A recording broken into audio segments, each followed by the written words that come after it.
지방자치와 지역사회복지 두 번째 시간 지방자치와 지역사회복지 전달체계에 대한 것을 배워보는 시간들을 가져보겠습니다. 사회복지 전달체계란 사회복지의 조직적인 환경인 사회복지기관 및 시설과 중앙에서 지방 일선에 이르는 모든 공사조직 등 일체의 공적, 사적 복지기관과 이들 기관의 서비스 전달망을 말한다. 그러니까 공과 민과 관이 이루어지는 모든 시스템들을 다 말한다. 즉 사회복지 서비스 공급자 간 그리고 공급자와 사회복지급여의 수혜자 간의 조직상의 배치를 가리킨다라고 말씀드릴 수 있을 것 같습니다. 서비스 전달 주체와 분배의 관점에서 복지 서비스 전달 체계를 정의해 보면 클라이언트를 둘러싼 일체의 공적, 사적 복지기관의 서비스 전달망 또는 지역사회에서 사회복지 편익을 소비자와 분배자 간에 그리고 분배자들 사이에 조직적으로 배분하는 체계라고 할 수 있습니다. 이거 주고받는 관계들이 다 전달 체계인데 주는 입장의 연결고리가 사회복지 서비스의 전달 체계다라는 거. 그러니까 일방적으로 주는 건 없죠. 받는 분들이 있기 때문에 클라이언트들이 있기 때문에 이루어지는 구조다라고 말씀드릴 수 있을 것 같고요. 사회복지 서비스의 전달은 다수의 조직자들과 행위자들이 서로 맞물려 있는 것들을 이야기하는데요. 단일한 조직에 의한 활동이 아니라 조직과 조직들 혹은 조직과 클라이언트들이 상호 연관되면서 서비스가 생성되고 공급되는 체계를 이루는 것이 사회복지 서비스의 전달 체계의 속성이다. 이것을 다시 말해보면 사회복지 서비스 전달 체계란 사회복지 서비스를 클라이언트에게 제공하는 과정에서 정부와 민간 부분이 다 포함된 기관, 시설들이 연결되어 위해 만들어진 조직적인 체계라고 이야기할 수 있다. 지역사회복지 추진을 위해서는 제도화하고 시책화하고 사업, 서비스를 운영해야 되고 문제를 발견하고 욕구를 파악해야 되며 연락 조정 그리고 조직화에 대한 고민들이 이루어져야 되고 학습, 요구, 운동들이 이게 단절되는 게 아니라 연결되는 부분이 필요하다. 이 중에서 민간은 지역 주민의 자주 학습이나 요구 활동 및 운동 그리고 주민단체 간의 연락 조정, 주민의 조직화 그리고 문제 발견과 욕구 파악 등의 개발적인 기능들을 주로 하게 되고 반면에 지방정부는 사업이나 서비스 운영 및 제도화, 시책화 등의 보장적 기능을 주도하게 됩니다. 이 경우 상방이 상호 독자적으로 이게 이루어지는 것이 아니라 상호 보완적인 협력 관계를 형성할 때 이것이 그러니까 시너지 효과를 낼 수 있고 이를 통해 대등성을 만들어 갈 수 있다고 전제합니다. 그러니까 누가 지시하는 관계가 아니라 각자 클라이언트들의 효율적인 지원을 위한 대등한 관계 속에서 상호 보완적인 역할들을 하게 된다라고 말할 수 있는 거죠. 지역사회 복지 전달 체계인 사회복지 전달 체계는 지역사회 안에서 복지 서비스 공급자들 간에 그리고 복지 서비스 공급자와 소비자들 사이에 존재하는 공사적인 조직적 배열인 사회복지 연결망으로서 국민들이 필요로 하는 각종 복지 서비스가 중복, 누락 없이 필요한 사람에게 전달될 수 있도록 하여 국민들이 기본생활을 보장할 수 있도록 하는 핵심 기제라고 이야기할 수 있습니다. 지역사회 내에서 사회복지 전달 체계가 공공부분과 민간부분이 독립적 또는 혼합적으로 작동하고 있으며 전달 체계를 통해 제공되는 급여 또한 중앙정부, 정부겠죠. 중앙에서 일괄적으로 내려오갖고 지방정부가 그 업무를 대행하니까 지역사회의 민간조직이 혼합되어 제공될 수 있음을 알 수 있죠. 지금 이제 대표적인 게 정부 양국을 지원하는 게 국가 사업이지만 지방이 대행하고 이것을 민간에 위탁해서 진행하는 일괄적으로 그러니까 수행은 민간에 하고 있지만 이 사업의 주체는 정부가 되는 이런 부분들이 있는 거죠. 그래서 그러니까 떨어져 있는 것이 아니라 이것이 일관적인 연결고리를 가지면서 진행되고 있다. 어느 누가 개발한 사업이 아니라 함께 만들어가는 부분이 있다라는 것들을 이야기하고 있습니다. 지역사회의 특성과 변화를 반영한 맞춤형 사회복지 전달 체계를 구축하기 위한 전제 조건이 있겠죠. 이 전제 조건은 우선 중앙, 광역, 기초자치단체 간 복지 자원들의 배분이 효과적으로 이루어져야 된다. 인구 구조의 변화에 대한 정확한 진단과 차별화된 정책이 만들어진다. 예를 들어서 이런 거 있죠. 그러니까 제가 이제 하면서 제일 이해가 안 됐던 정책 중에 하나가 그러니까 지금 드림 스타트, 옛날 희망 스타트 센터, 드림 스타트 센터로 이름이 바뀌었는데 이 센터의 예산 문제였어요. 중앙에서 일괄적으로 지원하는 센터이다 보니까 예산이 전국적으로 거의 동일했어요. 조금씩의 차이, 지방구의 차이는 있었지만 중앙에서 내려온 예산은 동일했어요. 그렇게 되다 보니까 김해시 드림스타트 예산하고 저쪽 어령군 드림스타트 예산이 동일한 거죠. 그러면 거기에 이용하는 아동의 수가 다르고 하기 때문에 실질적으로 1인당 이렇게 받아가는 서비스 양이 다른 거죠. 저쪽에는 넘쳐서 제공하는 서비스가 넘쳐서 문제이지만 여기는 뭐 제대로 된 서비스를 지원하기가 어렵게 되는 이런 부분들의 문제가 생기는 거죠. 이런 부분에 있어서 지역의 인구 특성, 욕구, 뭐 이런 상황 이런 것들에 대한 맞춤형으로 진행할 수 있는 것들을 차별화된 정책을 만들 수 있는 여건들을 제공해야 한다. 그래서 첫 번째는 뭐 중앙정부와 광역 그리고 기초지단체 간의 복지 자원에 대한 배분 원칙들을 마련할 필요가 있다라는 거죠. 중앙정부 뭐 이렇게 각각 그리고 광역 기초단체 간의 복지 자원을 배분하는 일반적 원칙은 소득의 경우에는 중앙정부에서 관리하고 운영하되 사회서비스 맞춤형 대응 전략의 경우는 분권화. 지금 이제 지역아동센터 예산이 예전에는 뭐 국고예산의 지원이었다면 지금은 분권형 예산으로 해서 지자체에서 예산 편성권을 가지고 있다라고 볼 수 있는 거죠. 기초생활과 밀접하게 관련된 부분의 경우는 기초자치단체가 맡아서 하되 반면에 그 서비스의 대상이 기초자치단체를 넘어서 제공해야 하는 경우에는 광역단체가 맡기도 한다. 이런 부분. 그러니까 지금 예를 들면 이런 거죠. 지금 도단위의 그러니까 관련 기관들이 존재하는데 아동학대를 담당하는 아동보호 전문기관을 보면 경남에 제가 알기로 3개인가 4개인가 있는 걸로 알고 있습니다. 제가 3개까지는 뭐 이렇게 하면서 그때 담당 업무를 진행하고 했는데요. 김해시 아동보호 전문기관은 김해시만 컨트롤 이렇게 담당해요. 근데 경남 아동보호 전문기관은 김해시를 제외한 동부지역 그리고 진주에 있는 서부 아동보호 전문기관 같은 경우에는 경남 서부 아동보호 전문기관 때는 저쪽 서부 지역에 있는 권한들을 하는 거죠. 그러니까 원래는 동부 서부만 이렇게 존재했었는데 김해시에 아동학대가 좀 많이 있다 보니까 뭐 김해시의 뭐 사회복지 아동복지 현장에서의 요구도 있었고 그렇기 때문에 김해시를 컨트롤하는 그러니까 아동보호 전문기관을 만들게 되는. 근데 김해시는 김해시를 책임지면 되는데요. 경남 동부 같은 경우는 경남 아동보호 전문기관 같은 경우는 경남의 동부 지역에 있는 걸 다 컨트롤하기 때문에 이렇게 시군을 초월하는 프로젝트들을 하게 되는 거죠. 그리고 또 아동학대 같은 경우는 아동학대 그러니까 학대 피해 아동 쉼터 같은 경우에도 마찬가지죠. 여기는 시군 그러니까 기초지자체의 그러니까 인가를 받아서 운영이 되고 있기는 하지만 아이들이 입소나 이런 것들이 지역을 넘어서 왔다 갔다 하는 경우들이 많습니다. 이런 부분들을 하게 되고요.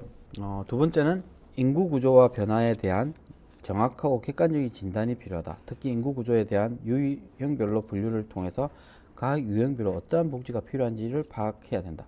예를 들면 연령별, 성별, 지역별 인구 구조에 따른 복지 수요에 대한 차별화와 및 맞춤형 복지와 전달 체계에 대한 검토는 보다 효율적인 복지 정책을 위한 선결 조건이라고 할 수 있죠. 이렇게 사회복지사, 여러분들도 이제 현장에 나중에 나오게 돼서 뭐 취업을 할 수도 있고 아실 수 있는데요. 내가 살아가는, 내가 일하고 싶은 공간의 인구 구조, 연령별, 성별, 그리고 소득, 그래서 기초 수급인지 아닌지 이런 것들에 대한 기존 데이터들은 계속 관리할 필요가 있는 거죠. 그래야 내가 필요할 때 그 데이터를 활용해서 지역사회에 이런 사업들이 필요하다라고 제안할 수 있는 부분이 됩니다. 맞춤형 사회복지 체계 그리고 맞춤형 복지 전달 체계 구축을 위해서는 지역사회에 존재하는 다양한 휴먼 서비스의 통합도 필요하다. 지역사회 내에서 휴먼 서비스 통합을 수행하는 방법으로는 첫 번째, 지역사회의 기존 기관들의 기능을 유지하되 특정 목적을 지닌 네트워크에 투입하여 협력을 실행하는 연계, 네트워크라고 이야기하죠. 두 번째는 기존의 다양한 전문직과 서비스 기관, 기존에 제공되던 다양한 서비스를 새로운 개념으로 간주하여 서비스를 제공하는 주체를 생성하는 통합의 방법이 있습니다. 김해도 이런 부분들에 대한 고민들을 지금 하고 있죠.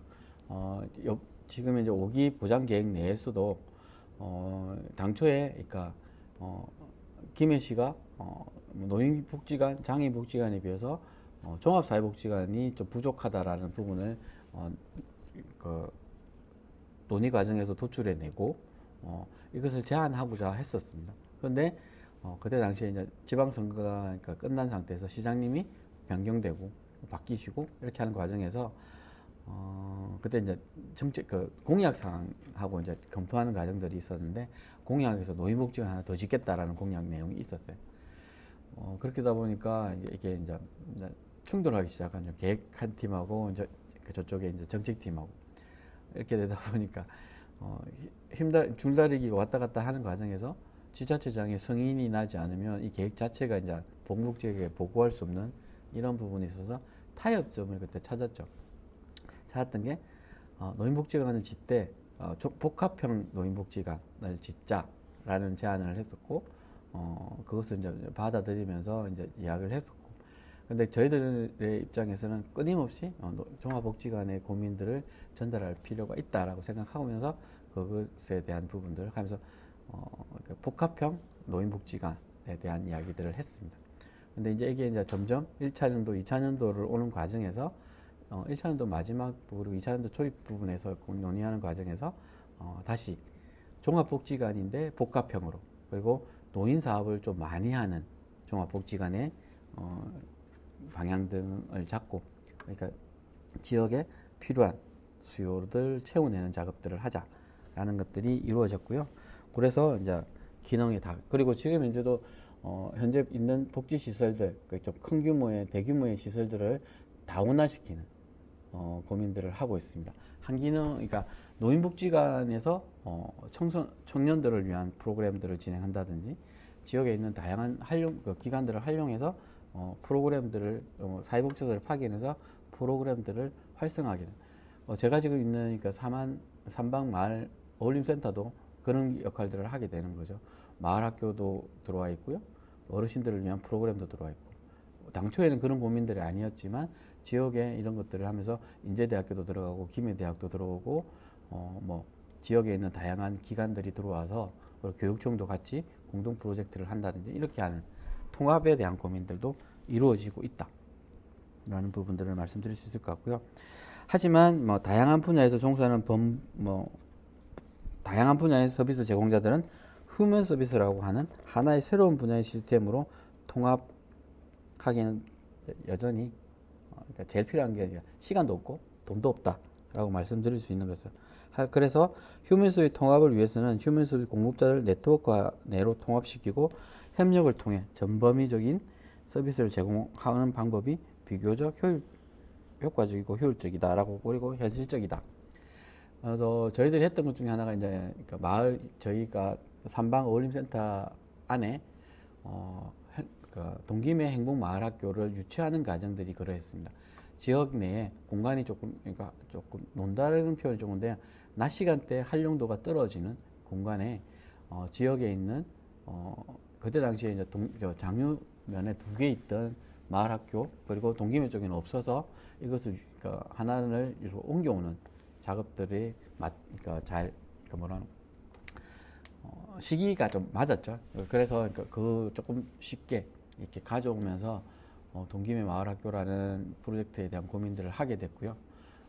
시범 사업도 하고 지역에 있는 다양한 마을 교사들이 이런 것들이 모여서 그때 당시에는 그냥 헌신이었죠. 그러니까 헌신적으로 이렇게 하는 부분들을 보이면서 이 지역에 이런 욕구들이 있구나를 알렸고 그래서 자연스럽게 가져왔고 그래서 지금 이제 6월달 중순 중에 이제 개소식도 합니다. 지금 운영은 하고 있지만 정상적인 개소식을 통해서 이제 지역 내에 이런 활동들이 이루어지고 있다라는 것들을 알려내는 작업들을 하고 있습니다. 그래서 그 안에 다양한 마을 교사들이 들어와서 지금 이제 그 옥상에는 에서는 이제 꼬마 농부들이라고 하는 그러니까 프로젝트들이 해서 다양한 뭐 채소 이런 것들이 커가고 있고요. 그래서 뭐 그런 것들 조만간에 모여서 고기 파티 이런 것도 할 겁니다. 그래서 지역 주민들의 공간으로 이제 전환시키는 작업들을 하고 있다 하고 말씀드릴 수 있을 것 같아요. 그래서 이 건물의 효율성들을 높이는 작업들을 하고 있다. 그리고 지역사회복지 실제 측면에서 보면 지역사회복지 서비스 주체별 역할, 인식과 역할 수행의 수준이 필요한 것들이 많은데요. 복지 주체별로 역할을 에 대한 인식이 더 중요하겠죠. 지역사회복지 실천 체계에 따라 복지 주체별로 역할과 전달 체계 구축의 방향과 원칙을 한 번 더 살펴보면 먼저 서비스 제공 측면에서 공공은 광역으로 갈수록 전문성을 확대한다. 그리고 통합성을 제시하고 있고요. 읍면도로 갈수록 접근성이 용이한 바탕으로 전문성을 발휘할 수 있도록 원칙을 가지고 있다.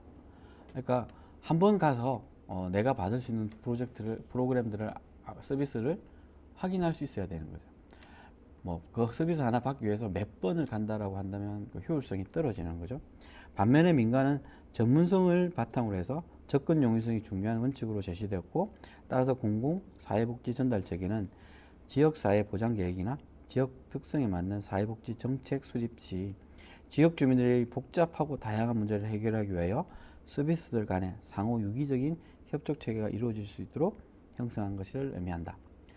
대표적인 게 사례 관리죠. 사례 관리를 통해서 중봉이나 이렇게 누락되는 것들을 방지하고 그 속에서 효율성을 제대로 찾아내면서, 그러니까 클라이언트 서비스를 받아야 될 사람들한테 제대로 된 그리고 맞춤형 눈높이에 맞는 프로젝트를 제공하겠다라는 거죠. 그리고 민간복지 전달 체계는 사회복지 분야의 전문가들로서 지역 주민들의 욕구와 문제를 명확하게 파악하여 사회복지 서비스가 필요한 지역 주민들에게 적절하게 전달될 수 있도록 사회복지 정책 수립 시에 적극적인 참여가 가능한 구조로 만들어야 할 것이다. 효과적인 사회복지 서비스 전달을 위한 구축 원칙 적용에 있어 지역사회복지 서비스 실천 주체들의 역할을 고려한 특성이 반영되어야 된다. 그러니까 민간에서 서비스를 제공하는 주체들의 지금 이제 김해시 홈페이지 들어가면 김해시에서 하는 사회복지 시설 기능들이 다 나오는데요. 이런 기관들마다 특색이 다 달라요. 민간에 있지만 어떤 것을 주로 하는지, 그리고 핵심 역량이 뭔지에 따라서 바라보는 시각들, 풀어나가는 방법들이 다 다른 거죠.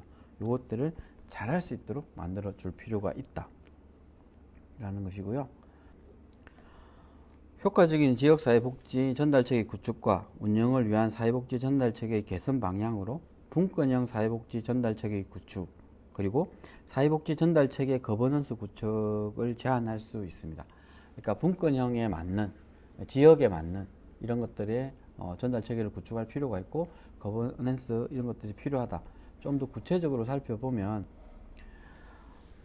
분권형 사회복지 전달체계의 구축을 위해서는 첫 번째, 사회복지 전달체계에서 중앙과 지방 간 역할 분담 체계는 전면 개선될 필요가 있다.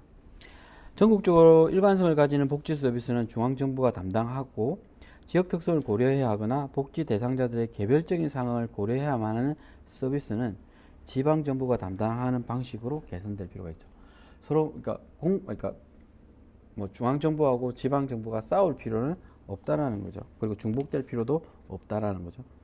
공적 부조와 관련된 정책기획은 중앙정부가 담당하고 있지만 지방자치단체 같은 집행상의 자율성이 필요하다. 그래서 분권화에서 이것에 대한 실효성, 효과성들을 높이는 것들을 보장해줘야 된다는 거죠. 정책 사업의 집행에 있어서 불합리한 점이 발생하게 되면 지방자치들 간의 협의를 거쳐 중앙정부의 정책 기획 과정의 수정을 건의하고 개선하는 한류 과정이 설정되어 있어야 한다. 그러니까 일방적인 지시 이런 것들이 아니라 이것이 상호 보완되는 시스템을 만들 필요가 있는 거죠. 사회복지 서비스의 경우에도 현재 중앙정부와 지방자치단체가 모두 담당하고 있으나 분권형 복지국가에 있어서는 지방자치단체가 정책기획과 집행을 전체적으로 담당할 수 있도록 개선할 필요가 있다. 사회복지 서비스는 사실상 지방에서 집행되는 현장성이 강한 서비스이므로 지역 특성을 적극 반영하여 기획하고 집행할 필요가 있다.